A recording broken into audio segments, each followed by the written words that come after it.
luxury ကိုနိုလည်းဖြစ်ရမယ်ဈေးကိုလည်းအများကြီးမသုံးချင်ဘူးမိသားစုနည်းနည်းလေးနဲ့နွေ့နွေ့ထွေးထွေးနေချင်တယ်ဆိုတဲ့လူတွေကအခုတာမွေရဲ့အရှင်မြင့်မိုင်ဝင်းလမ်းပေါ်က ERC ကွန်ဒိုမှာဘလို့အခန်းကောင်းလေးရမယ်ဆိုတော့အင်းနဲ့တူလိုက်ကြည့်လိုက်ရအောင်မိန်းလမ်းမှာမေးတင်ဖြစ်တဲ့အပြင် luxury ကွန်ဒိုတွေရဲ့ grade တိုင်း swimming pool facility တွေ gym room တွေနဲ့အတူတူကားပါကင်နေရာစာ mechanical တွေအထီးတက်ဆင်ပေးထားတဲ့အခုလို luxury ကွန်ဒိုအခန်းကောင်းကရမယ့်အခန်းလေးကဝင်ပေါက်တကားတွေအားစာတန်ပေါင်နဲ့အကျယ်ယူပြီးထားပြီး smart lot တွေသုံးပေးထားတယ်ကောမဖြစ်ဖြစ်လေးနဲ့ကိုပဲ kitchen room ကို open လိုက်ယူထားပေးပြီးတော့လိုအပ်တဲ့ spacing area အတိုင်းကိုလိုအပ်တာတွေအသေးစိတ်အကုန်လုံးတက်ဆင်ပေးပြီးထည့်ပေးထားတာပါ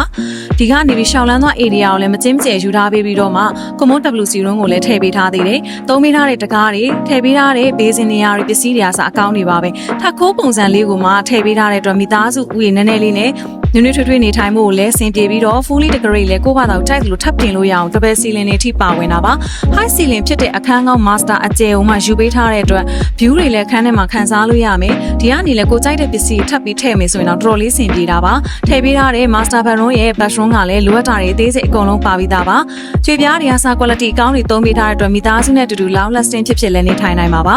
လိုအပ်တဲ့နေရာ spacing တိုင်းကိုပဲပစ္စည်းကောင်းတွေသုံးထားပေးပြီးတော့အခု master ခန်းကနေထွက်လိုက်တာနဲ့ living room ကိုလည်း open တိုင်းမြင်ရမှာပါ furniture တွေဆက်လက်လုပ်ပြီးကိုယ့်ရဲ့ decoration အောင်ထပ်ထည့်လို့ရတဲ့ပြင်အခုလိုမျိုးနဲ့3ခုရဲ့ joint စုံ view ကောင်းတွေကိုပါခန်းစားဖို့အတွက် square feet 929ကိုဈေးနှုန်းသိန်း9900နဲ့ဗန်ဂျေလေးရတဲ့အတွက် Piazza Properties ကိုဆက်သွယ်လိုက်ပါနော်။ဆုံးဖြတ်ရွှေလို့အားလုံးကျေးဇူးတင်ပါတယ်ရှင်တတာ